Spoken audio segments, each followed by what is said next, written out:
The moment Lucy Kendrick pushed open the heavy oak door of the Harlan County Grange Hall and stepped into that smoke-thick room full of men who had never once considered that a woman might have something worth saying, every single conversation died like a candle snuffed under a boot heel. It was the spring of 1882, in the drought-bitten stretch of southwestern Texas that folks called the Breaks, where the land cracked open in summer like the lips of a dying man, and the water that ran through it was more valuable than gold dust or silver or any promise a politician had ever made. The Pecos River fed the whole region, and the water rights that governed who could pull from it and who could not were the invisible walls around every man's kingdom out here. Losing them meant losing everything. Having them meant having power. And the men gathered in that Grange Hall this April evening had all of the water rights and all of the power and very little patience for complications. Lucy was 29 years old, and she had buried her husband James Kendrick 6 months prior on a cold November morning, when the ground was nearly too hard to dig. James had died of a lung infection that the doctor in Ridgecrest said he should have had seen to months earlier. But James Kendrick had been the kind of man who believed hard work and stubborn will could fix just about anything, and in the end, that belief had proven wrong. He had left Lucy with 7 acres of dry scrubland on the western edge of the Breaks, a 2-room house with a leaking roof, 14 chickens, 3 goats, a mule named Percy, and no water rights whatsoever. The small creek that had trickled through the southern corner of their property had been legally deeded to the Barlow Ranch long before James had ever purchased the land, and James had relied on a handshake agreement with old Clarence Barlow to draw water for his animals and his garden. Clarence Barlow had died the previous year, and whatever gentleman's agreements Clarence had made died right along with him. Which was precisely why Lucy was standing in this doorway, her good brown dress pressed smooth, her dark hair pinned back with a care she had taken that morning as though she were going to church, holding a leather satchel that contained every document James had ever signed regarding that land. She let the door close behind her and walked forward. The room held approximately 30 men, all of them ranchers or landowners of varying size and influence. They sat in rows of wooden chairs, facing a long table at the front, where 3 men occupied seats of obvious authority. To the left sat Gerald Oakes, who owned the largest cattle operation in Harlan County, and who had the kind of face that looked permanently aggrieved. To the right sat Reverend Dwight Pullman, who was not technically a reverend anymore but kept the title the way some men keep a hat that no longer fits. And in the center, where the lamplight fell most directly, sat Nathan Barlow. Lucy had seen Nathan Barlow exactly twice before this evening. Once at James's funeral, where he had stood at the back of the small church and had not spoken to her, but had taken his hat off and held it at his chest for the duration of the service, which she had noticed despite her grief. The second time had been from a distance, when she had watched him ride the northern fence line of his property on a black horse, moving with the kind of easy confidence that only comes from a man who knows exactly where he belongs in the world. He was 34 years old, broad-shouldered in the way that came from real work and not from vanity, with dark brown hair that had been cut recently enough to look deliberate, and a jaw that carried several days of growth, which on him looked less like neglect and more like the natural texture of a man who spent more time outdoors than he did in front of a mirror. He had gray eyes, which was unusual in this part of Texas, and they were fixed on Lucy right now with an expression she could not immediately name. It was not dismissal. It was not the patronizing amusement some of the other men around the room were already wearing. It was something quieter and more careful than either of those things. "Mrs. Kendrick," Nathan said, and his voice was steady and low. "This is a private meeting for registered landowners of Harlan County." "I am a registered landowner of Harlan County," Lucy said. 7 acres on the western Breaks, deeded to James Kendrick in 1877 and transferred to me by right of inheritance upon his death. I have the deed here." She opened the satchel, withdrew the folded document, and held it up. I received no notice that widows were excluded from this meeting, and since I found no such law on the books when I checked at the county clerk's office last Thursday, I am going to take a seat. Nobody moved for 3 full seconds. Then she sat down in the nearest empty chair, folded her hands over the satchel in her lap, and looked at the table with the calm, direct gaze of a woman who had rehearsed this moment approximately 40 times in the privacy of her own kitchen. Gerald Oakes leaned toward Nathan and said something in a low voice that Lucy could not hear. Nathan listened, then shook his head once. He looked back at the room and picked up the paper in front of him, which appeared to be an agenda of some kind. "The meeting will continue," Nathan said. "The meeting was about water. It was always about water out here. The regional water allocation from the Pecos River Basin was due for its 5-year review by the County Water Board, and the ranchers who held existing rights were lobbying collectively to maintain their current draw levels despite the worsening drought conditions that had been reducing the river's flow for 3 consecutive years. There was talk of a federal surveyor coming through in the summer. There was talk of new homesteaders filing claims that would complicate the existing allocations.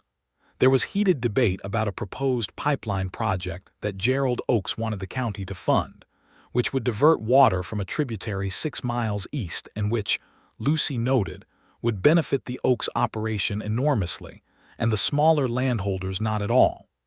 She listened to all of it with her hands folded and her expression neutral, and she waited.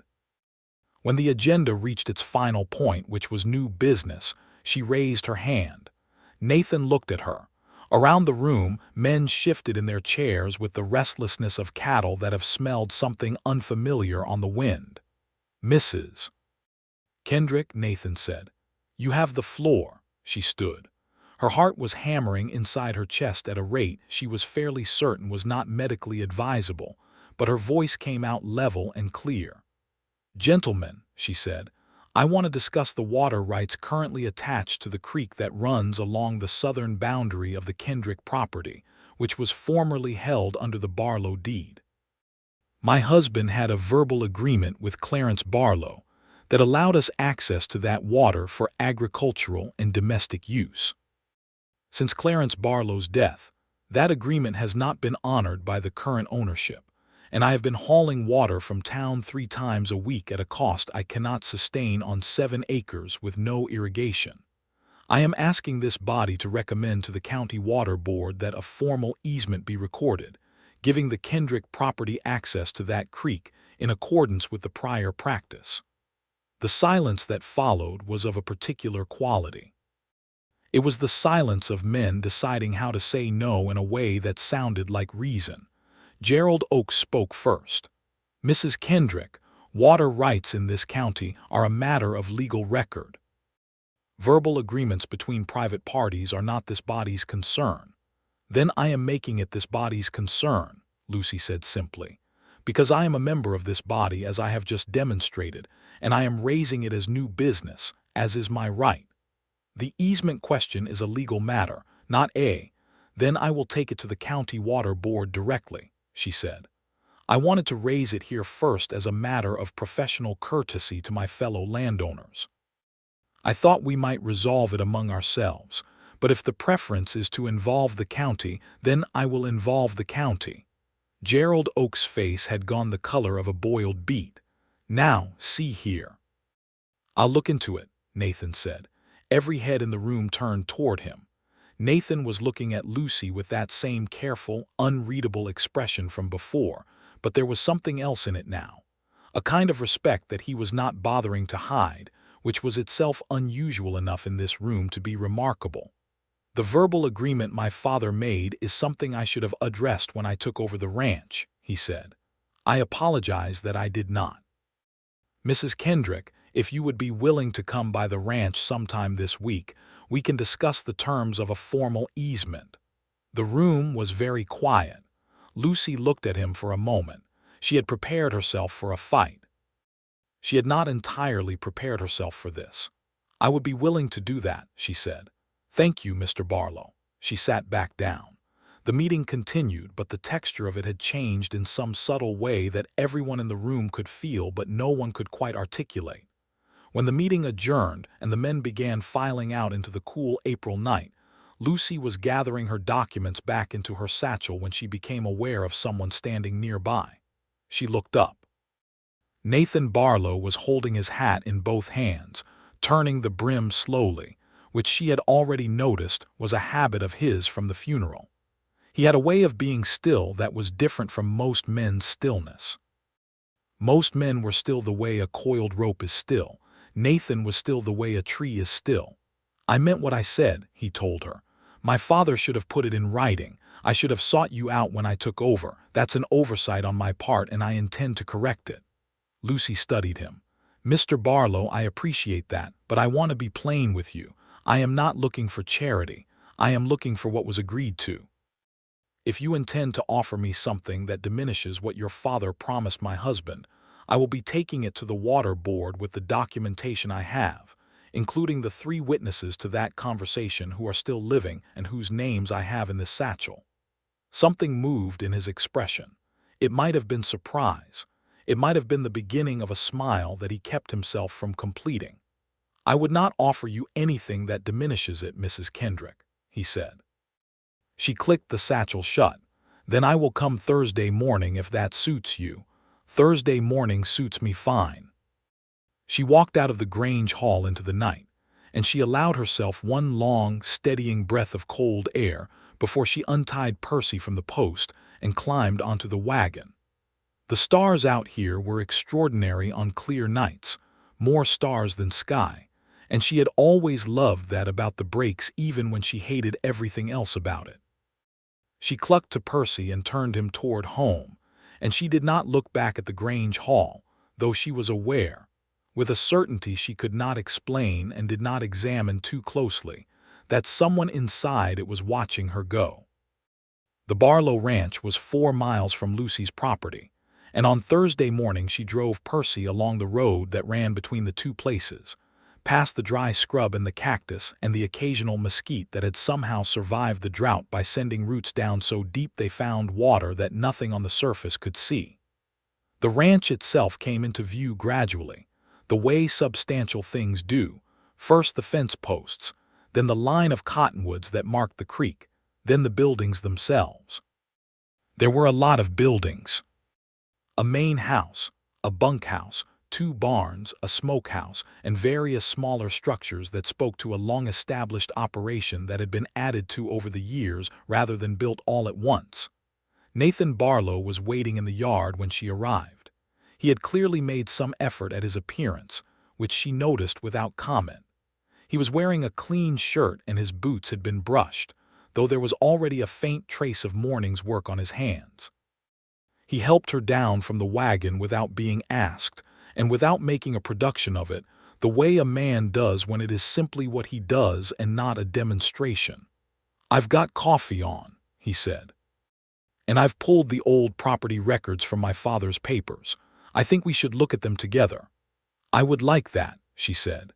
They sat at the kitchen table in the main house, which was large and well-built but had the particular quality of a house maintained rather than decorated, a house that had been without a woman's hand for some time. Nathan's mother had died when he was 12, he would tell her later. He had grown up with his father and the ranch hands and the land, and the house showed it in the way that books were stacked without particular order, and the curtains at the window were functional rather than chosen. He poured the coffee himself, which told her there was no housekeeper, and he set out a plate of biscuits that she was reasonably certain he had made himself, which told her several other things about the kind of man he was.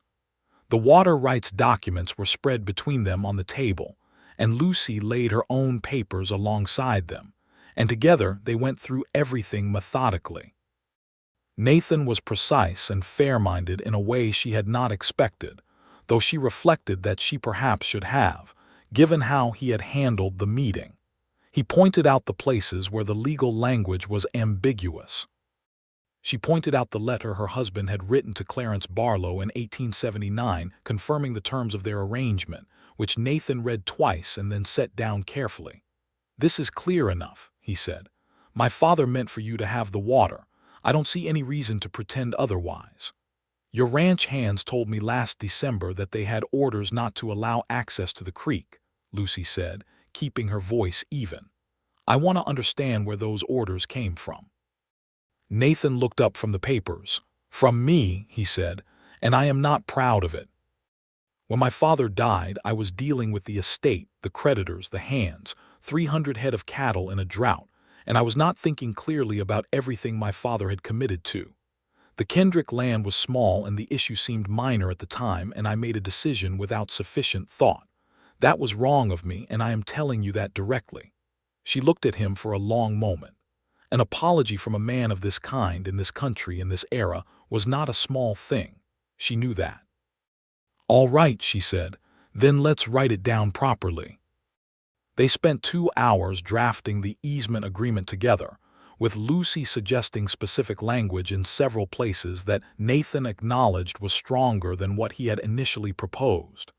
He did not seem bothered by this. He seemed, if anything, to find it interesting, in the way someone finds interesting a thing they had not expected to encounter. They shook hands across the table when it was done, and Lucy looked at her own hand for a moment after, which was ridiculous, and she put it in her lap before he could notice. "These biscuits are very good," she said, because something needed to be said and because they genuinely were. "I've had a lot of practice," he said. "There's no bakery for 40 miles. "I know," she said. "I have also had practice."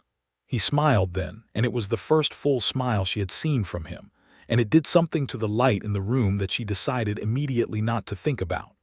She drove home with the signed agreement in her satchel and did not smile herself until Percy rounded the bend and the Barlow ranch disappeared from sight behind the mesquite, and then she smiled for about half a mile before she made herself stop. The water changed everything, as water always does in the desert. With reliable access to the creek, Lucy was able to expand her kitchen garden from the struggling patch she had been maintaining to a serious quarter-acre plot. She planted beans, squash, 2 varieties of corn, tomatoes, and a row of sunflowers along the fence because she believed that beauty had a place in a working life and no one had the authority to tell her otherwise. The goats had water. The chickens had water. Percy had water.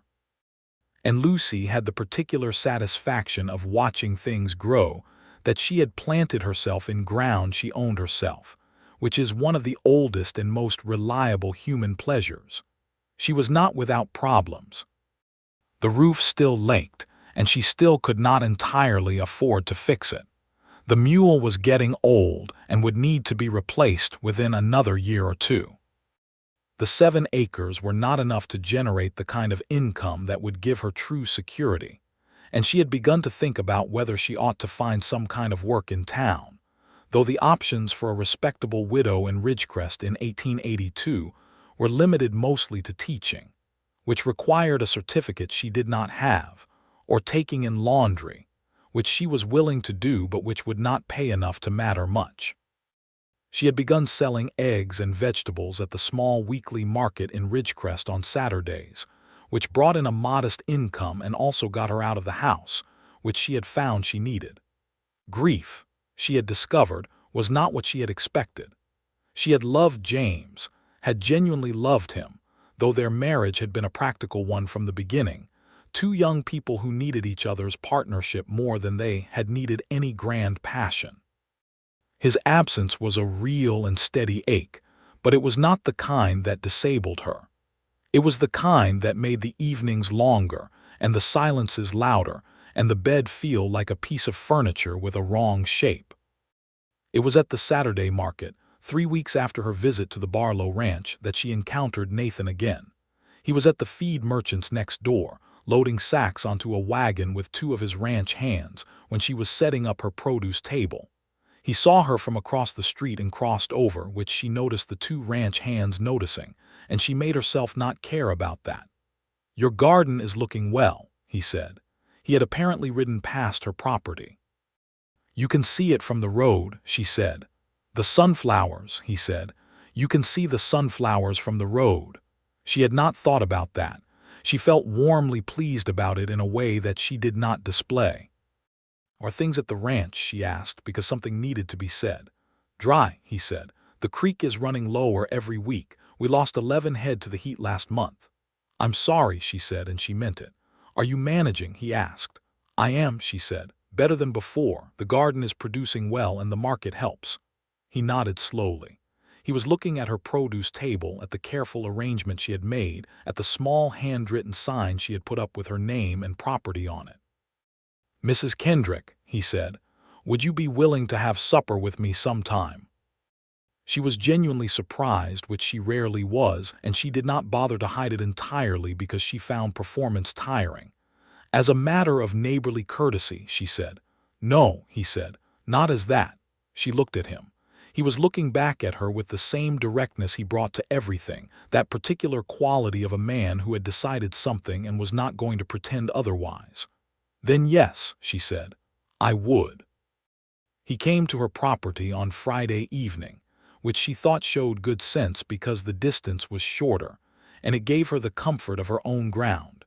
And she cooked a meal that was considerably better than biscuits, a proper roasted chicken from her own flock, sweet corn from the garden, and a dried apple pie that had required a level of effort she was not going to mention. She had changed into her best dress, which was the green one she had ordered from the catalog 3 years ago, and only wore to things that mattered. He brought 2 things: a bottle of wine from Ridgecrest's general store, which was impressive for the county, and a small bunch of wildflowers that he had clearly gathered along the road and tied with a piece of string, which was somehow more impressive than the wine. She put the flowers in a jar on the table because she did not own a vase. They sat across from each other, and the conversation had the particular quality of 2 people who are being careful with each other, not out of dishonesty, but out of respect for the fact that what might happen between them is significant and deserves care. He told her about growing up on the ranch, about his father Clarence, who had been a hard man in many ways but a fair one. He told her about the drought, which had been worsening for 6 years, about the decisions he made every season that were like playing cards against a dealer who might or might not be crooked. He told her about the loneliness of running a large operation with no one to talk to at the end of the day who wasn't on the payroll. She told him about Ohio, where she had grown up, the 4th of 6 children in a farming family that had very little but made a great deal of it. She told him about coming west with James in 1876, about the first sight of the breaks, which had struck her as both magnificent and merciless, the way she imagined God's own backyard might look if God had a temperament for extremes. She told him about the 7 acres, about what she intended to do with them, about the 3 things she had added to her original plans now that the water situation was resolved. He listened to her the way very few people listened, with his full attention and without the tendency to arrange his response while she was still talking. "You're not thinking about selling and going back east," he said. It was not a question. "No," she said. "This is my land. I intend to keep it." "Good," he said, and the single word had a warmth in it that made her look at him more directly. After supper they sat on the narrow porch and watched the stars come out, which happened fast and completely out here, the sky going from pink to deep violet to black, and then suddenly full of light all at once. They did not need to fill every moment with talk, which she noticed and was grateful for. When he left, he shook her hand at the wagon, which was formal and slightly funny given the evening they had just had, and she laughed, which made him laugh, and that was better than any kiss might have been, she thought, for this particular moment in this particular understanding that was forming between them. He came back the following Thursday. This time he brought the wine again and also a small toolbox, and before she could say anything about it, he had looked at her roof from the yard and said, "That southwest corner has been worrying me. Do you mind if I take a look?"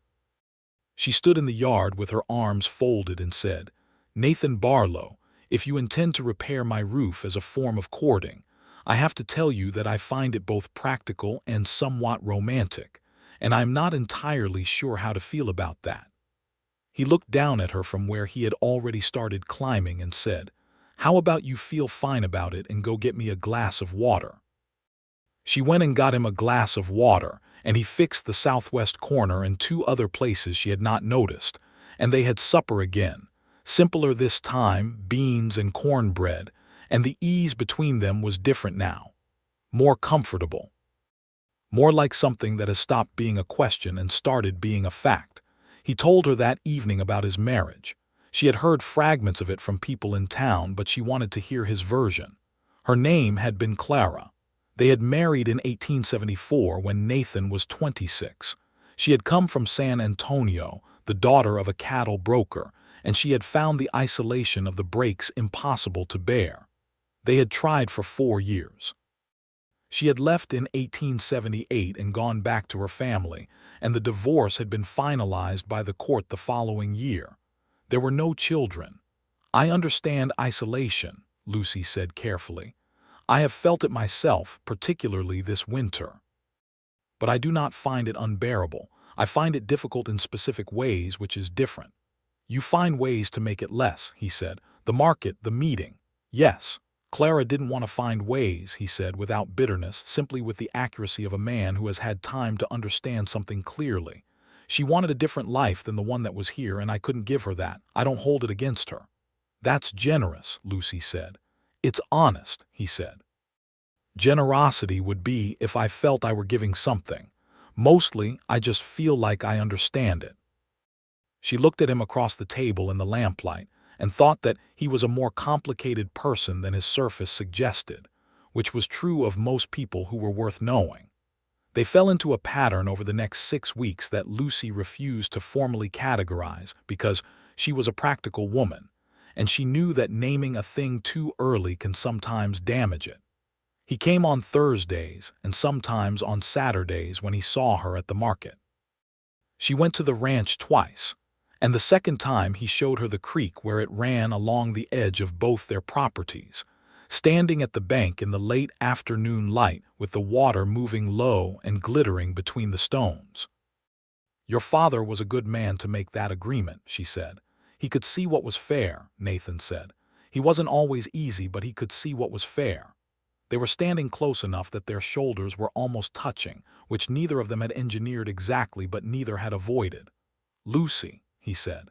He had started using her first name 2 weeks ago, and she had told him to, and each time he said it she felt it somewhere below the rational part of her mind. "Yes," she said. "I would like to court you properly," he said. "I have been doing something that resembles it and not naming it, and I find I am ready to name it if you are willing." She turned to look at him. He was looking at the creek still, and the light was on the side of his face, and she thought that she had spent enough of her life being careful and not quite enough of it being honest. "I am willing," she said. He turned then and looked at her, and the gray of his eyes in the afternoon light was the color of good rain coming. He did not kiss her then. He took her hand and held it, standing at the edge of the creek in the late afternoon Texas sun, and that was exactly right for where they were. The complication arrived in June in the form of Gerald Oakes. Gerald Oakes had been watching the Kendrick property with the particular attention that large landowners give to small ones when they see an opportunity.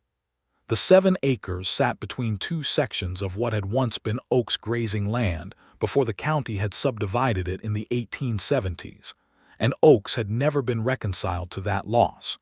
He had made an offer to James Kendrick twice during the Kendrick's tenancy and been refused both times. He had assumed a widow with no water rights and no male relatives to advise her would be easier to deal with.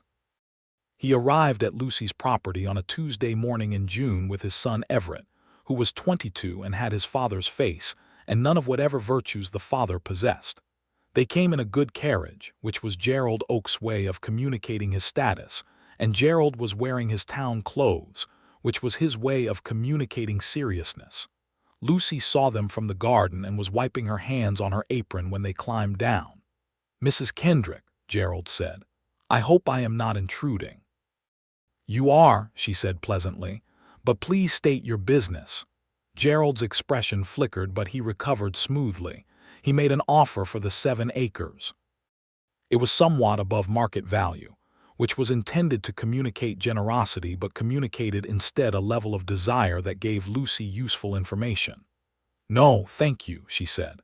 "Mrs. Kendrick, I think if you consider your position, my position," she said, "is that I own this land, the deed is clear, the water rights are now formalized by agreement, the property is productive, and I have no interest in selling.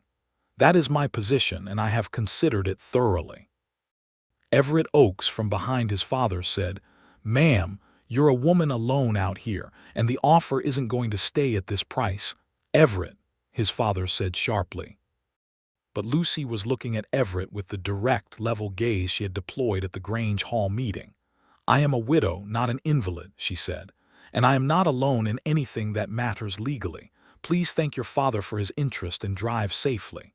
She walked back to her garden. Gerald Oakes stood in the yard for another moment, and then she heard the carriage pull away. She told Nathan about it on Thursday. He was quiet for a moment. Then he said, "Oakes has been trying to consolidate that section for 15 years. He's not going to stop at one refusal." "I know," she said. "I am not worried about one refusal. I am thinking about what comes next." "What do you think comes next?" "Pressure," she said.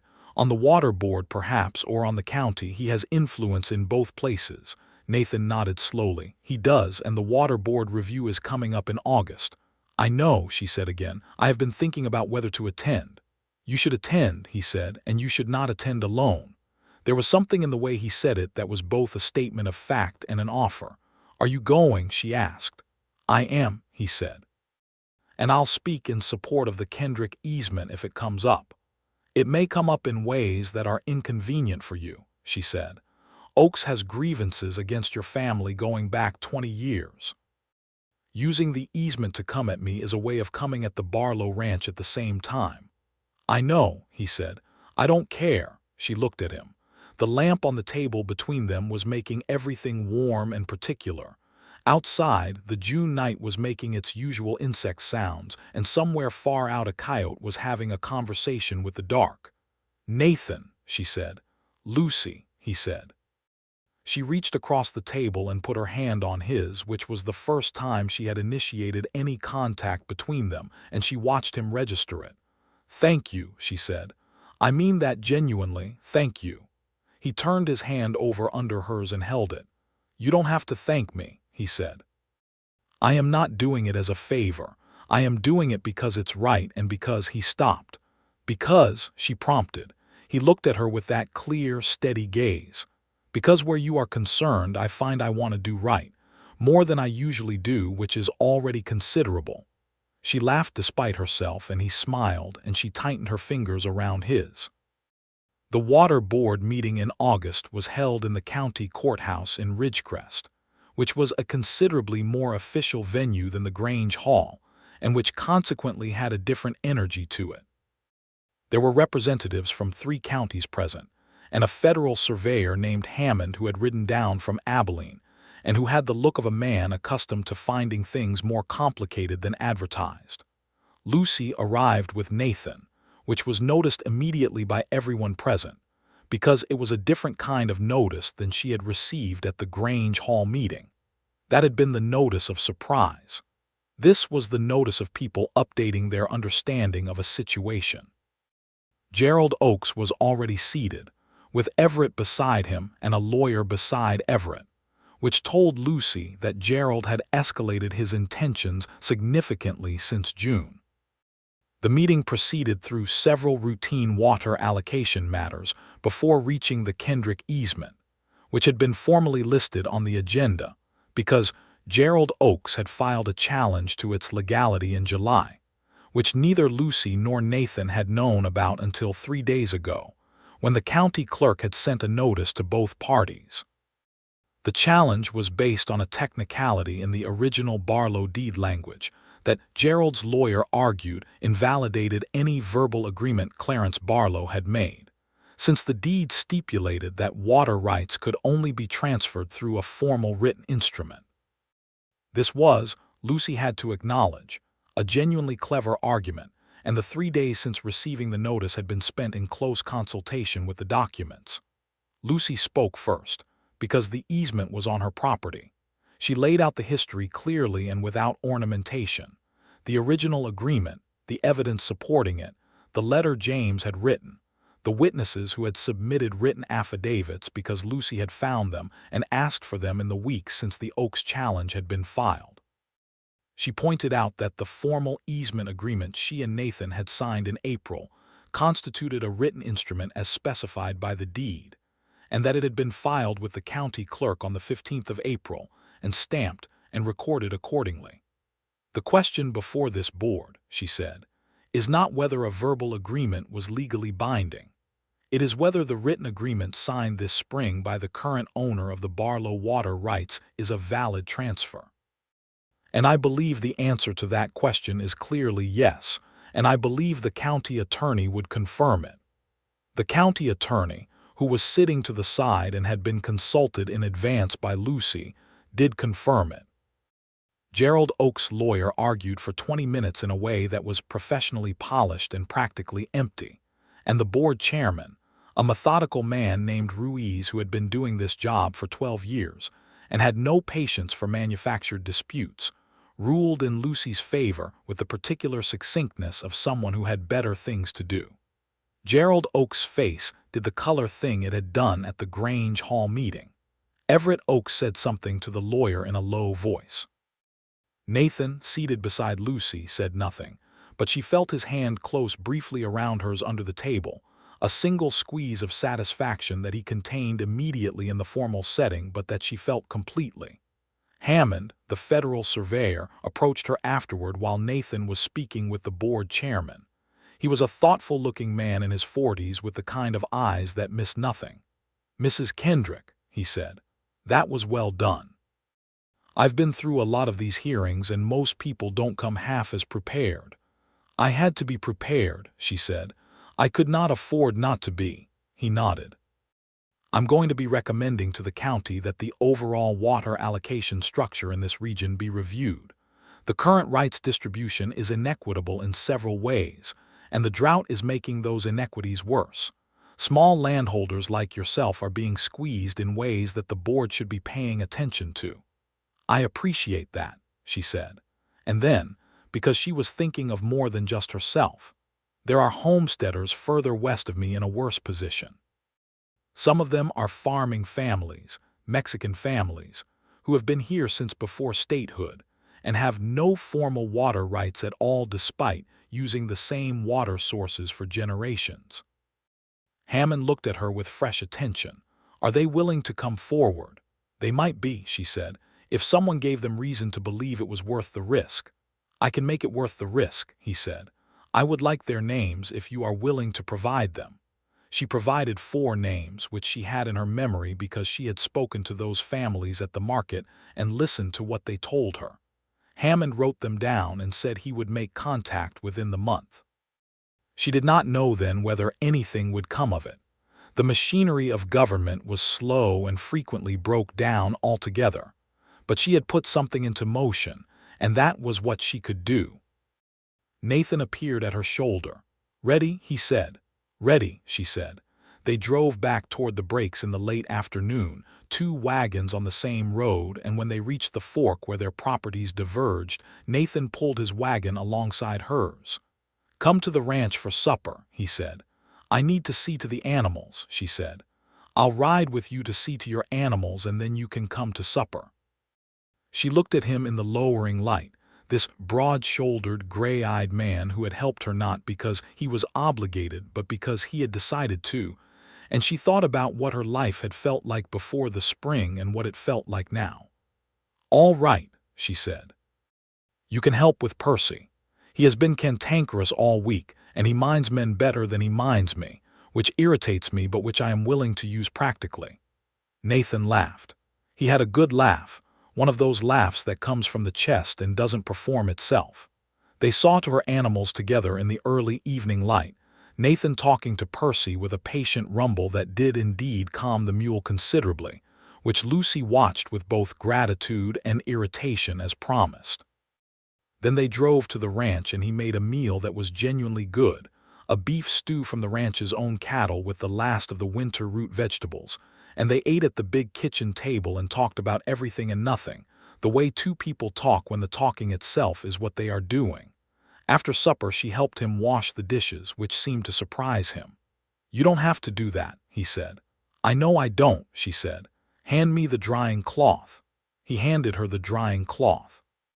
They stood at the basin side by side and did the dishes in the last of the evening light, and when it was done, he turned to her and she turned to him, and they were very close, close enough that she could smell the wood smoke and the summer heat still on him. "Lucy," he said. "I know," she said. He kissed her then, gently and carefully and completely, one hand rising to the side of her face with a delicacy that surprised her from a man his size. She kissed him back without reservation, because she was a woman who had spent too much of her life reserving herself for situations that might or might not arrive, and this situation had arrived, and she intended to be present in it. When they stepped back from each other, the kitchen was very quiet, just the lamp and the distant sound of the cattle settling for the night. "I have been wanting to do that since the Grange Hall meeting," he said. "You have not," she said. "I have," he said. "The minute you walked in and held up that deed and said you were taking a seat, I thought, that is the most extraordinary woman I have seen in a long time." She felt warm from her face to her boots. "That is very forward of you, Nathan Barlow." "I have been patient for 4 months," he said. "I am allowed to be slightly forward." She laughed and he smiled, and she picked up her shawl from the chair and said she needed to get home before full dark, and he said he would ride with her to the fork, and he did. At the fork she looked at him across the small distance between the wagons. "Nathan," she said, "I need you to know something." "Tell me," he said. "I am not a woman who needs rescuing," she said. "I need that to be clear between us. What I want is a partner, not a protector. Someone who stands beside me, not in front of me." He was quiet for a moment, looking at her in the last of the twilight. "I know that," he said. "I have always known that. Why else do you think I gave you the floor at the water board today?" She smiled. "You didn't give me the floor, I took it." "Then why else do you think I stayed out of your way while you took it?" She had no answer for that because it was precisely correct. "Good night, Nathan," she said. "Good night, Lucy," he said. She drove home under the stars, thinking that this was, in all its practical and complicated and uncertain reality, the beginning of something real. The summer moved forward with the particular intensity of a Texas summer in drought, the heat pressing down like a physical weight from morning until well into the night, the creek dropping lower each week in ways that frightened every farmer and rancher in the region. Nathan hired 2 extra hands to work on a reservoir project he had been planning, a collection basin above the main pasture that would hold rainwater when it finally came. He consulted Lucy about the placement, which she found significant, and she walked the topography with him over 2 mornings and made 2 suggestions that proved, when he talked to the water engineer from Ridgecrest, to be precisely correct. "You have a good eye for land," he said. "I grew up farming it," she said. "You learn to read it." Hammond, the federal surveyor, came back through in September as he had promised, and he spoke with the Mexican farming families Lucy had named. And one of them, a man named Esteban Vasquez, who had been farming the same 7 square miles since his grandfather's day and had no legal water rights to the spring that had fed that land for 3 generations, was helped to file a formal claim with the water board. The process was slow, and Lucy knew it would likely take years, but it was something. Hammond told her privately that the report he was writing for Washington included specific language about the inequity of water rights distribution in the western Texas region, and that while he could promise nothing, the political climate was shifting in ways that might eventually produce legislative change. She appreciated his honesty about the limitations. She was constitutionally opposed to empty promises and had a very accurate detector for them. Gerald Oakes made one more attempt in September, this time through the county, filing a complaint that the Kendrick property's irrigation ditch, which Lucy had dug herself over the course of 3 weeks in August, was improperly constructed and constituted a hazard. The complaint was dismissed at the county level without a hearing, because the irrigation ditch was on her own property and was neither improperly constructed nor hazardous to anyone, and the county assessor who rode out to look at it spent more time complimenting her garden than examining the ditch. After that, Gerald Oakes went quiet on the subject of the Kendrick property, which Lucy attributed to the combination of the failed water board challenge, the dismissed complaint, and the fact that Nathan Barlow was known to be spending time on that property, which gave Gerald's calculations about risk and reward a different result than they had previously produced. It was not the ending of the conflict she would have chosen. She would have preferred that Gerald Oakes had simply accepted that he could not have everything he wanted, full stop. But the practical result was the same, and she was a practical woman. Nathan proposed to her in October. It happened at her property, not his, which was again a piece of good sense on his part. He came on a Thursday evening as usual, and after supper they sat on the porch in the cooling air that had finally, mercifully, come with the end of summer, and he said, "I have been thinking about something and I want to say it plainly." "Please do," she said. "I want to marry you," he said. "Not because of the land or the water or the practical advantages of combining two operations, though those are real, but because you are the person I most want to talk to at the end of any given day, and because watching you fight for what is right has made me want to be better at doing the same, and because I love you, Lucy, which I have known for some time and which I should say directly." She sat with that for a moment. The night was full of stars, and the air smelled of the cooled earth and the dried grass, and somewhere the distant cattle of the Barlow ranch were making their quiet sounds. "I love you too," she said. "I have known it for some time as well. Then you'll marry me." "I have one condition," she said. He waited. "The 7 acres stay in my name," she said. "We can work both properties together. We can build something between them that is genuinely shared, but I want the deed to my land to remain as it is." "Done," he said without hesitation. She looked at him. "You agreed to that very quickly." "Because it's the right thing," he said. "That land is yours, you fought for it. Why would I want to take it from you?" She stood up from her chair and he stood up from his, and she put her arms around him under the vast Texas sky and held on, and he held her back with both arms. And she thought that this was what she had not known she was building toward from the moment she had walked into that Grange hall meeting with her satchel and her deed and her stubborn, capable, undefeated self. "Yes," she said into his shoulder. "I will marry you, Nathan Barlow." He kissed the top of her head, and then he kissed her properly, and Percy made a disapproving sound from the barn, which made them both laugh against each other's mouths.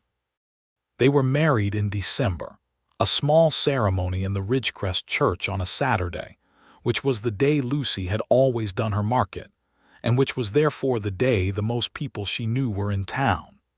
She wore the green dress again because it was still her best, and because it was the dress she had been wearing at the water board meeting, and she felt it had earned a second significant occasion.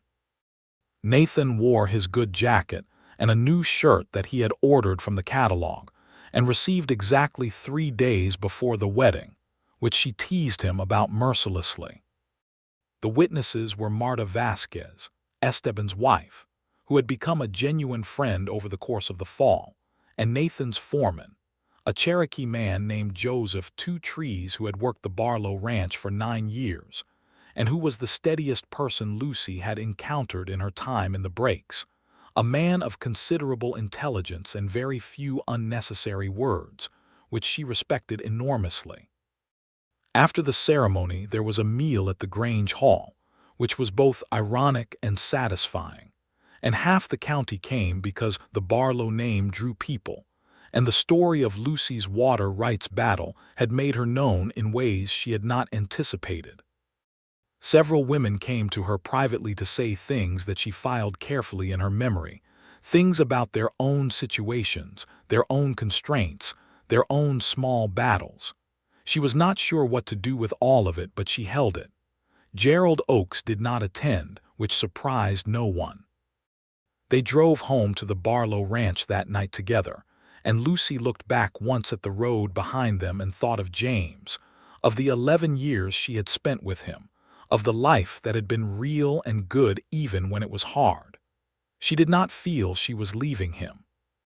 She felt she was carrying him forward into something he would have understood and perhaps even approved of, because James Kendrick had been a man who believed in moving forward. The house at the Barlow Ranch was larger than Lucy's two-room house, and in the weeks between the proposal and the wedding she had quietly begun to do things to it. Small things: a curtain at the kitchen window, books arranged with a system, a braided rug near the fireplace, a jar of dried sunflowers on the mantelpiece from her own garden.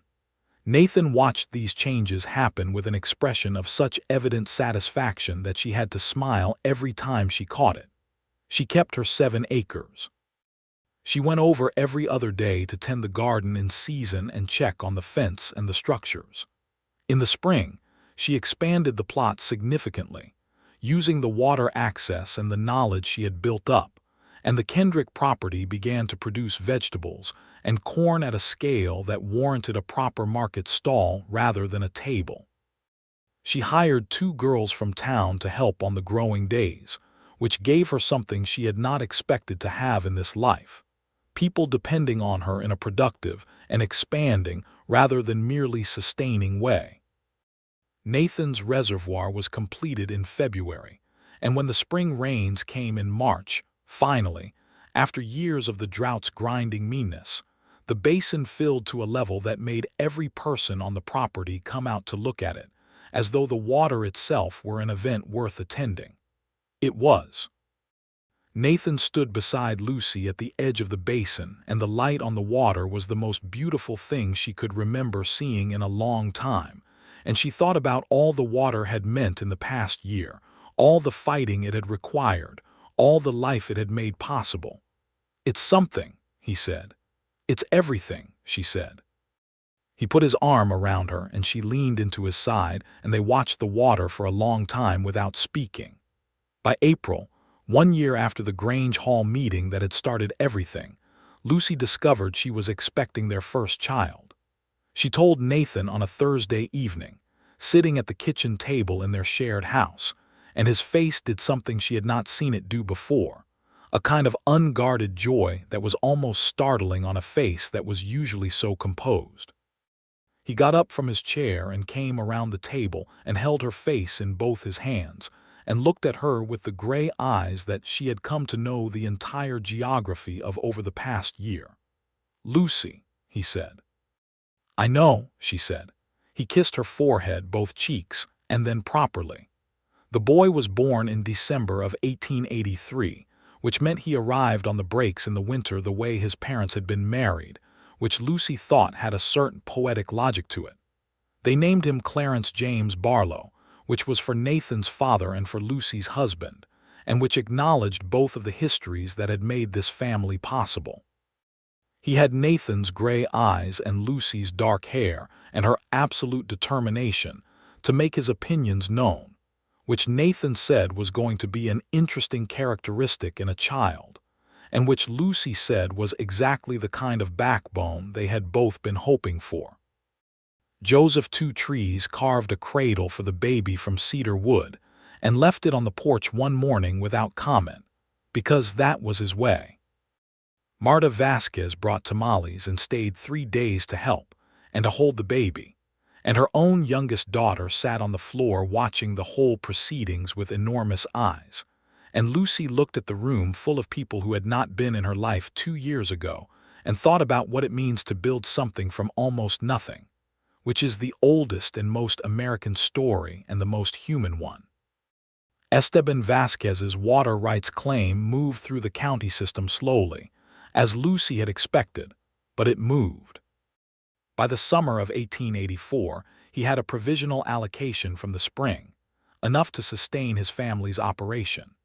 It was not everything he deserved, not full recognition of 3 generations of use, but it was forward movement, and Esteban, who had been farming this land since before Lucy was born, understood that forward movement was what was possible in a world that changed slowly, and usually only when someone pushed. The Kendrick property, as Lucy still called it even after her marriage, continued to expand. By the second summer, she had put in a small orchard along the fence line, peach and apricot trees that would take 3 years to produce, but that she planted with complete confidence in her own continued presence, which was in itself a kind of statement. She negotiated a supply arrangement with the Ridgecrest General Store for her produce, which gave her a reliable income stream separate from the ranch's cattle operations, and which she kept track of in a ledger she maintained herself. Nathan had watched this expansion with the same satisfaction he had brought to everything involving Lucy's agency, which was one of the things she loved most specifically about him. He did not manage her. He did not redirect her or suggest she limit herself to concerns he considered appropriate for a woman. He bought her a better mule when Percy finally retired to easy grazing in the east pasture, a young brown animal she named Henry, because she found mule names that were dignified and slightly ridiculous to be correct. They argued sometimes, as two strong-willed people will. Once, in the spring of 1884, they had a real argument about whether to take on a second mortgage to expand the cattle herd before the drought conditions had fully resolved, which lasted 3 days and required several long conversations at the kitchen table. Lucy's position was that the risk was premature and the debt structure was unfavorable given the remaining uncertainty about the water situation. Nathan's position was that the market conditions were favorable right now and would not remain so. They both had legitimate arguments. In the end, they compromised on a smaller expansion at a more favorable loan rate that Nathan negotiated himself in Ridgecrest, which was closer to Lucy's position than his, and which he acknowledged was the right call when the summer brought slightly less rain than hoped, and the expanded herd would have been a strain. He was not a man who held a grudge about being wrong. She loved this about him deeply. She had known men who would rather die than admit an error, and Nathan was simply not built that way. "You were right," he said, looking at the accounts one evening in August. "I know," she said without gloating, which she believed was the appropriate response to being right. He laughed. "You know, most people at least pretend a little modesty." "I find that pretending takes energy I could direct elsewhere," she said. "Also, you knew I was right and we both knew it, so modesty would have been dishonest." "I love you," he said, in the way he sometimes said it unexpectedly, not as a response to a tender moment but simply as a statement of ongoing fact, the way he might say the creek is running well or the cattle are healthy. "I love you too," she said, in exactly the same way.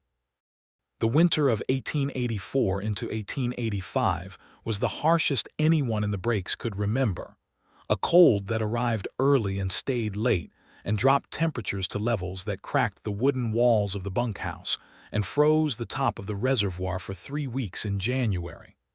They lost cattle, not catastrophically but significantly. Several of the smaller ranchers in the region were in serious difficulty, and the county organized a relief effort of sorts, which Nathan participated in and Lucy organized the food portion of, which was a more substantial undertaking than anyone had expected, because the need was greater than anyone had admitted. She drove to 3 different properties with food from the Kendrick store and the ranch's own reserves, including the Vasquez family's property, where Esteban's youngest son had developed a fever that the doctor had been unable to get to because of the weather. She stayed 2 nights and helped Marta nurse the boy through the worst of it with the combination of practical knowledge and stubborn will that she applied to everything. He recovered. He was 7 years old and built like his father, and as determined to live as any person Lucy had ever seen, which she felt was the right spirit. She came home to Nathan on the 3rd day with frost in her hair and exhaustion in every part of her body, and he opened the door before she could reach for the handle because he had been watching for her, and he pulled her inside and held her for a long time in the warm kitchen without saying anything. "Miguel Vasquez is going to be all right," she said into his coat. "Good," he said. "Good." He fed her and put her to bed, and she slept for 14 hours, and when she woke up, he was in the kitchen with Clarence, who was 15 months old and extremely mobile, and currently attempting to eat a wooden spoon with the intensity of a person who had given the wooden spoon's flavor very serious consideration. Nathan was watching this with the expression of a man who has decided the wooden spoon is probably safe enough, and is not going to intervene unless the situation changes materially. Lucy stood in the kitchen doorway looking at the two of them, her husband and her son, in the morning light. It was enough. It was more than enough. It was, she thought, the word that was not enough and would have to do everything. Spring came again with the reliability that spring has always had in the face of whatever the previous winter has managed, and the reservoir filled again, and the cattle recovered, and the orchard on the Kendrick property showed its first serious growth, the peach trees putting out branches with a vigor that made Lucy walk the row twice to confirm what she was seeing. She was expecting their second child by summer, which Nathan received with the same unguarded joy as the first. This time, knowing what was coming, they were calmer about the preparations, more experienced, and Lucy felt the pregnancy with a kind of groundedness she had not had the first time, a sense that her body knew what it was doing and she could trust it to proceed. Clarence was learning to walk with the extreme confidence of a toddler who has decided that falling down is purely informational. He treated the chickens as personal associates. He was fascinated by Percy's retirement paddock, and could spend an entire morning leaning on the fence rail looking at the old mule, which Percy accepted with the dignity of a retired statesman. He called Nathan Nuh and Lucy Lou and Joseph Two Trees Joe, and had apparently decided that everyone would be referred to by a single syllable until further notice. The Grange Hall meetings continued. Lucy attended every one. She had become a fixture there now, unremarkable in her presence in the way that change becomes unremarkable once it has been present long enough. She had been elected to the Water Committee in the spring of 1884, the first woman on the committee in the history of Harlan County, which the county newspaper noted with approximately 3 sentences of surprise before moving on to a cattle market report, which she thought was probably the correct level of attention. The federal water legislation that Hammond had mentioned came through in a preliminary form in 1885, which was faster than Lucy had expected. It was imperfect legislation, full of compromises that had watered it down considerably, but it created a formal mechanism through which traditional users without recorded rights could file claims, which was what Esteban Vasquez and 3 other families in the region did immediately. The outcomes would take another year or 2 to fully resolve, and some of the claims would be only partially honored. But the mechanism existed, and the mechanism mattered. Hammond came through one more time that summer and sat on Lucy's porch drinking coffee and looking at the orchard and the garden and the irrigation ditch that had survived Gerald Oak's complaint and continued to function exactly as intended. "You started something," he said, "when you gave me those names." "I started something when I walked into the Grange Hall meeting," she said. "The names were just part of the continuing." "That's probably right," he said. Nathan came around the corner of the house from the direction of the barn and joined them on the porch with his own coffee, and Hammond updated them both on the federal process and the likely timeline, and they talked through the implications for the county with the focus of 3 people who understood that policy lived in details. When Hammond left, Nathan leaned back in his chair and looked at the orchard for a moment. "Do you think he'll come back again?" he said. "Probably not," Lucy said. "His work here is done, more or less. The process is running. Are you satisfied with how it turned out?" She considered the question honestly, which was how she tried to consider everything. "Not entirely. The legislation is weaker than it should be, and the process is slower than it needs to be, and there are families who needed full recognition of their rights and will receive only partial. No, I'm not entirely satisfied. But it is more than there was," she said, "and more than there was is where you start from." He reached over and took her hand across the porch rail.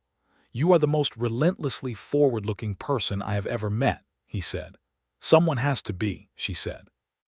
Their daughter arrived in November of 1885, 2 days after the first frost, and 1 day after Lucy had insisted on walking the orchard one more time to check the winter wrapping she had put on the young trees, which Nathan had offered to do himself, and which she had politely declined on the grounds that she knew exactly how she wanted it done.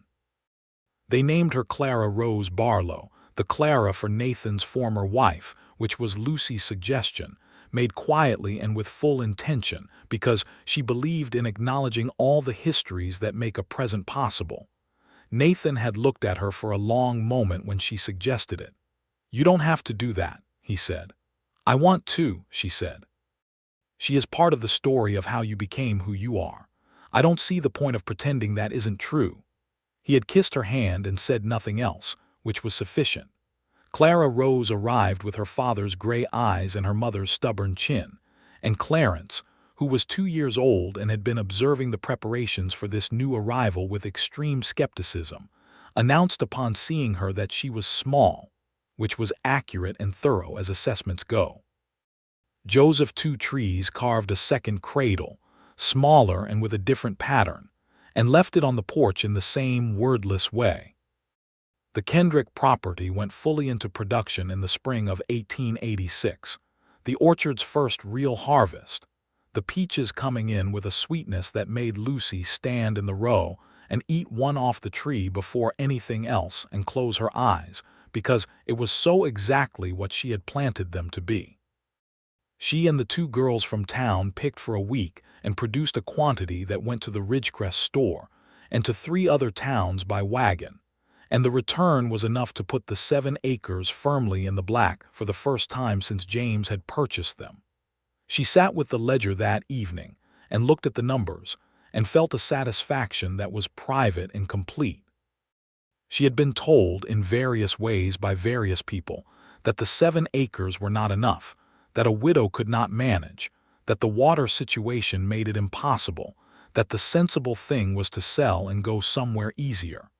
She had declined all of those suggestions. She had fought for the water. She had built the ditch and the garden and the orchard. She had attended every meeting and made every argument and lost exactly nothing that she had not chosen to let go. Nathan came in and looked over her shoulder at the ledger and said, "The peaches, the peaches," she said. He put both hands on her shoulders from behind and kissed the top of her head. "Well done," he said. "We are going to need more trees," she said. "The demand is higher than I expected. We could plant along the east fence of the ranch," he said. "The soil there is good and we have the water." She tipped her head back to look at him upside down, which was one of her favorite ways to look at him when she was feeling affectionate and slightly ridiculous. "Are you trying to expand the Kendrick orchard operation onto Barlow land?" she said.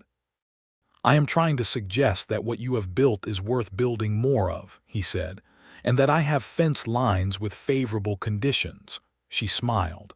"Send me the survey maps and I'll look at the soil." "I'll get them tonight," he said. They planted 20 more peach trees along the east fence of the Barlow ranch that spring, and 15 apricot trees the following year, and the joint orchard operation became known in a 3-county radius as something worth a trip, which brought a kind of commerce to the breaks that no one had foreseen, and which benefited every merchant in Ridgecrest in ways that made the town council, which had previously never thought about Lucy Kendrick's 7 acres, start thinking about Lucy Kendrick's 7 acres. In the spring of 1887, Nathan came home from the county commissioner's meeting with an expression she had learned to read as amused surprise, which was an unusual combination on his generally composed face. "The commissioners want to name the access road between our properties," he said. She looked at him. "Name it what?" "Kendrick Road," he said, "on account of the orchard traffic." She was quiet for a moment. "The irony," she said, "of my name being put on a road because of a property that half the county once thought I should sell." "The great American irony," Nathan said. "Tell them yes," she said, "but I want it spelled correctly." "They spelled my name wrong on the water board minutes once, and it took 3 months to get corrected." He laughed. "I will personally verify the spelling." Clarence started school in Ridgecrest in the fall of 1887, riding in with the wagon on school days with a gravity appropriate to the occasion. He had Nathan's steadiness and Lucy's intensity, and was apparently terrifying to every other first grader in Harlan County, in the particular way that children who have been raised in houses where serious things are discussed at the dinner table can be terrifying to those who have not been so raised. Clara Rose, who was 2, had developed an attachment to the chickens that bordered on philosophical. She carried on long conversations with them in a language that the chickens appeared to receive with interest. Nathan photographed this with a small camera he had purchased in Ridgecrest because he said he wanted a record of it, which was the first photograph taken on the Kendrick Barlow property, and which showed Clara Rose in very serious conversation with a hen named Margaret, both parties apparently satisfied with the exchange. Lucy kept the photograph on the mantelpiece next to the jar of dried sunflowers. The drought returned in 1888, a new cycle of it, the river dropping again in ways that everyone who had been through the last one recognized with a sinking feeling. But this time, the Barlow Ranch was not caught unprepared. The reservoir held the spring rains. The irrigation system, refined over 5 years of operation, ran efficiently. Nathan had spent 2 years quietly building the ranch's financial reserves to a level that could sustain 2 bad seasons without requiring the kind of desperate decisions he had seen other ranchers make in the first drought. And the water rights of the smaller landholders in the region were now formally recorded, most of them, because of the federal process and the county committee work that had been ongoing for 6 years. There were still inequities. There were still battles to be fought. But the baseline was better than it had been in 1882, when a widow with 7 acres and no water rights had walked into the Harlan County Grange Hall and asked for what was fair. Lucy thought about that woman sometimes, the 30-year-old version of herself in the brown dress with the satchel, sitting down in that chair while 30 men rearranged themselves to absorb the fact of her. She thought about what that woman had not known then, about the creek and the orchard and Nathan's gray eyes and Clarence's wooden spoon philosophy, and Clara Rose's conversations with Margaret the hen. She thought about James, who was buried on the hillside east of the original Kendrick house, where she had put a proper headstone in the 2nd year, and who she still visited on the 1st of every month to keep the weeds from the grave and to speak briefly to the person who had brought her here. She had told Nathan about this practice early in their marriage, expecting to need to explain it. He had said, "Would you like company sometimes, or is it private?" She had thought about it. "Sometimes company," she said. "Sometimes private. Tell me which is which," he said, "and I'll be one or the other."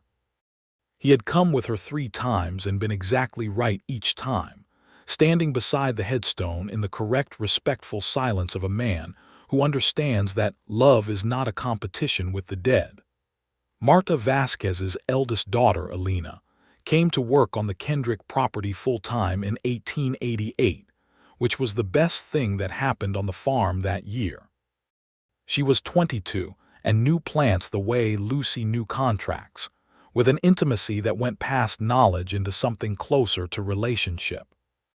Under her care, the kitchen garden doubled in productivity, and the orchard showed no losses that season despite the heat, because Alina knew the signs of stress in a tree before the tree had made up its mind whether to give in to it. Lucy paid her a fair wage, which in this time and place was unusual enough that Alina had to be told twice before she believed it. "Mrs. Barlow," she said, using the name Lucy now went by in most contexts while still maintaining the Kendrick name on the land deed, "this is more than I expected." "It is what the work is worth," Lucy said.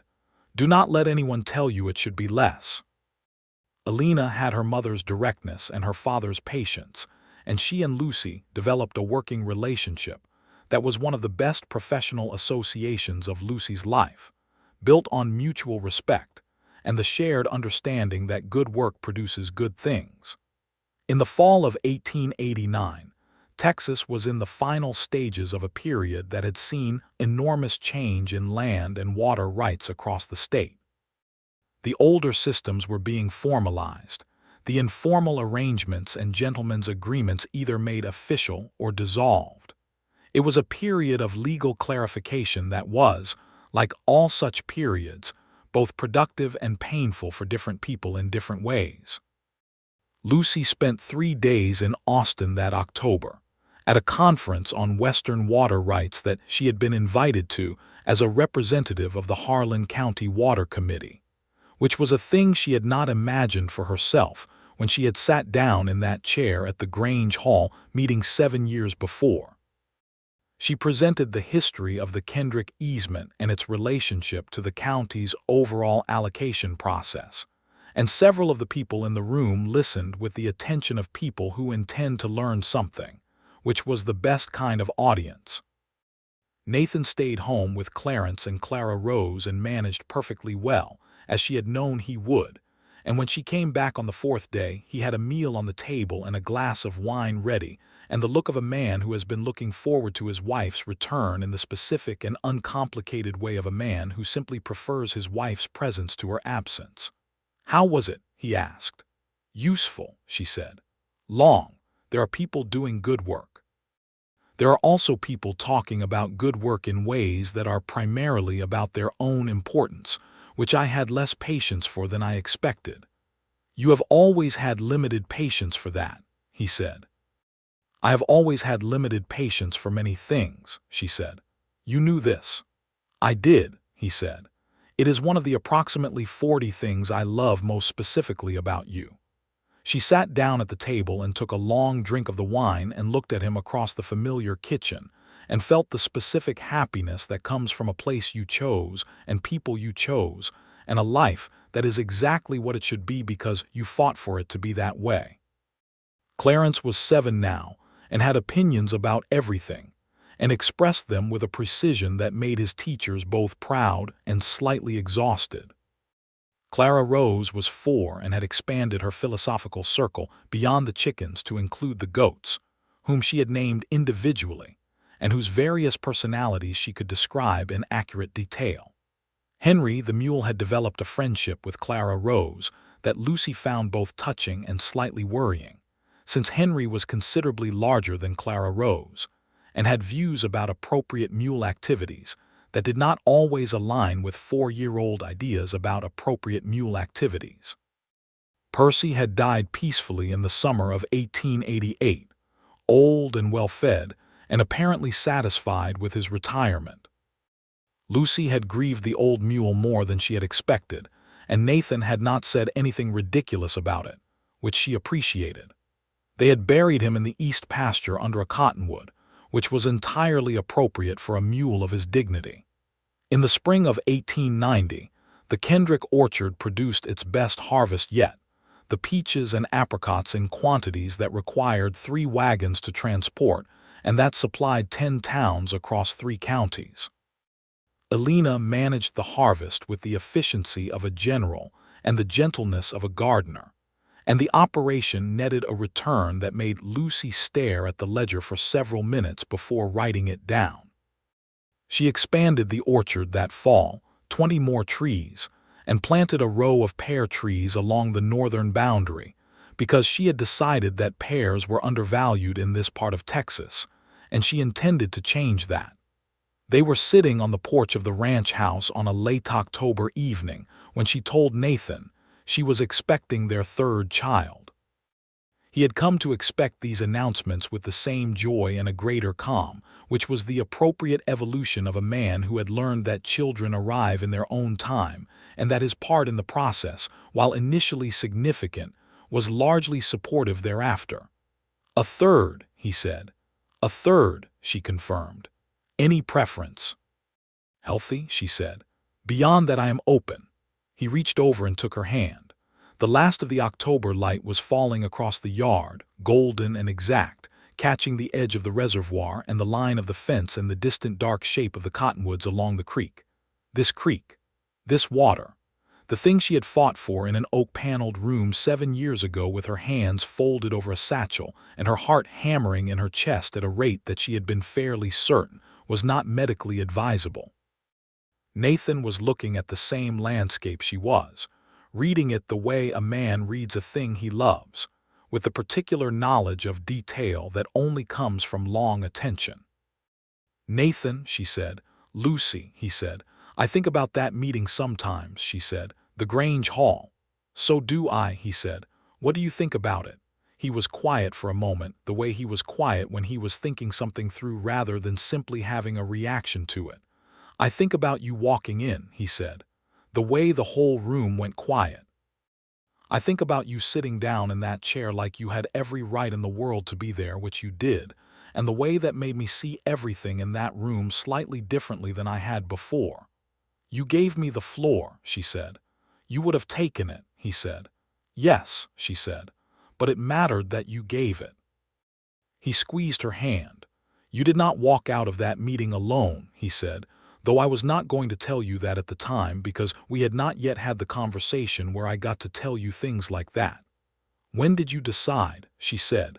"That evening." He thought about it. "I decided you were extraordinary that evening. I decided I wanted to know you better over the following weeks. I decided I was in love with you sometime in June, I think, around the time you told Gerald Oakes that you were not an invalid." She laughed. "That was a good moment." "It was a very good moment," he agreed. The third child was born in June of 1891, a boy they named Thomas Joseph Barlow, the Joseph for Joseph Two Trees, who received this honor with the particular dignity he brought to everything, and who spent approximately 30 seconds looking at the baby, and then carved a cradle that was the finest of the three, a detail that he also did not comment on. Thomas arrived with Lucy's dark hair, and what appeared to be his own entirely original personality, which announced itself in the first week as that of a person who has decided that sleep is optional, and that the nighttime hours are full of interesting opportunities that are being wasted by everyone else in the household. Nathan handled the night hours with patient equanimity. Lucy handled them with patient efficiency. They traded off by informal but reliable system and drank considerable quantities of the strong coffee that Alina had started making in the mornings with a generosity that suggested she understood the situation. By the fall of 1891, the Barlow-Kendrick operation, as people in the county had taken to calling it, employed 7 people full-time and several more on a seasonal basis, which made it a meaningful economic presence in the region beyond its cattle and agricultural output. The orchard drew visitors from considerable distances in harvest season, and Nathan had built a small roadside stand at the junction of Kendrick Road and the main county road, which sold fruit and produce and Lucy's apple preserves, which she had started making in 1888, and which had acquired a local reputation that she accepted with the modesty she generally deployed for things that were genuinely deserved rather than things that were not. She was 40 years old in the spring of 1893, which felt like a number that deserved some consideration, and she gave it some. She thought about the woman who had crossed the Ohio River with James Kendrick heading west in 1876, carrying everything she owned in 2 trunks and a considerable quantity of unspecified hope. She thought about the woman who had buried James in frozen November ground and then spent 6 months figuring out how to stay alive on 7 acres with no water and no plan. She thought about the brown dress and the satchel and the heavy oak door of the Grange Hall. She was, she thought, more herself now than she had ever been, not because the hardship had made her, though hardship had certainly made her more precise, but because she had made choices that were genuinely her own, fought for things that were genuinely hers, built something that was genuinely built and not inherited or borrowed or held on sufferance. Nathan turned 45 that summer, and she made him a birthday supper that included everything he had mentioned over the past year as something he liked, which required some degree of tracking she had done deliberately, and which he noticed, and was touched by in the way that specific attention is touching precisely, because it is specific. After supper, with the children in bed and the evening spread out around them and the stars doing what the stars always did out here, which was everything, he said, 45, that seems significant. What does it feel like? She said. He thought about it. Like I'm exactly where I am supposed to be, he said, which at 35 I was not certain I would ever feel. I feel that too, she said. Most days, some days feel like work. Most good things feel like work some of the time, he said. Yes, she said. That is the accurate version of the thing people say about love being easy when it's right. It's not easy, it's worth it. It's worth it, he agreed. She looked at him in the evening light. This man she had come to know the full geography of, every expression and silence and way of occupying a room. She loved him with the particular depth that comes from years of genuine knowing, the kind of love that is not the initial fire but is the sustained warmth that a sustained fire produces, which is in many ways more remarkable because fire requires continuous fuel, and this love had been continuously fed. The orchard stood in rows along the fence lines of both properties, the peaches and apricots and the pears she had planted in 1889, all of them producing now. The reservoir held its water.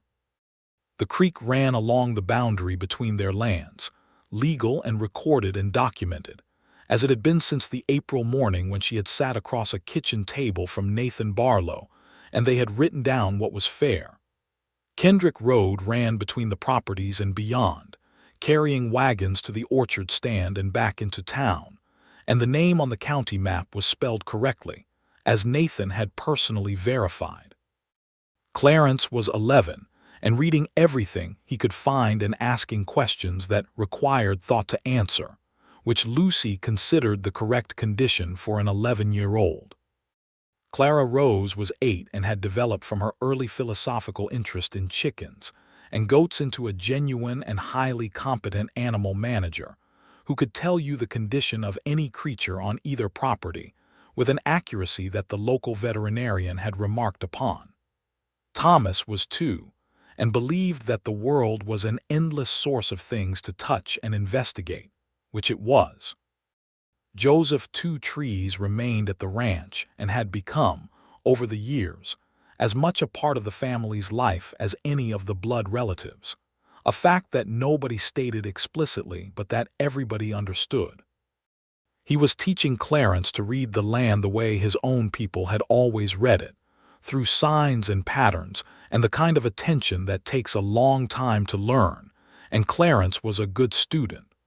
Lucy had joined the County Water Committee in 1884 and had never left it. She had served as committee chair for 2 terms in the late 1880s, and in 1892 she had been elected to the County Commissioners' Board, which was the first time a woman had been elected to any office in Harlan County. The election had been contested, not legally but socially, in the particular way that things are contested when there is no formal mechanism to object but a great deal of informal resistance.